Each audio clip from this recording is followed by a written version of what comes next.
सुटके झुजारी लिबिया लोबो सरदेसाय. गोंयच्या सुटके झुजाऱ्याच्या काळांत जायत्या फुडाऱ्यांनी गोंयचे सुटके खातीर वावर केला. अशी एक सुटके झुजारी लिबिया लोबो सरदेसाय. तिचो जल्म 25 मे 1924 वर्सा जालो. 100 वर्सां सुटकेची झुजारी पुर्तुगेजांतले गोंय मुक्त करपाक म्हत्वाचे वावर केलो. वमन सरदेसाय बरोबर तिणें 1950 वर्सा व्हॉयस ऑफ फ्रीडम स्टेशनाची स्थापना केली आनी गोंय मुक्त जाल्ल्यान 3 वर्सां उपरांत ती ताचे कडेन लग्न जाली. गोंय मुक्ती उपरांत ती गोंयचे न्यायालयेंत पयली बायल वकील आशिल्ली.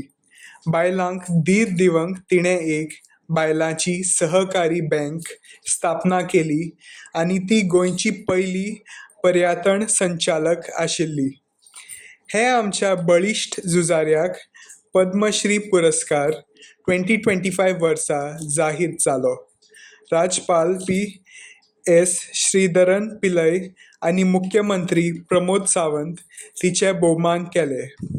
हे आमचे मोगाच्या गोंयच्या सुटके झुजाऱ्याक देवान बरे भलायकेन दवरची हीच आमची मागणी.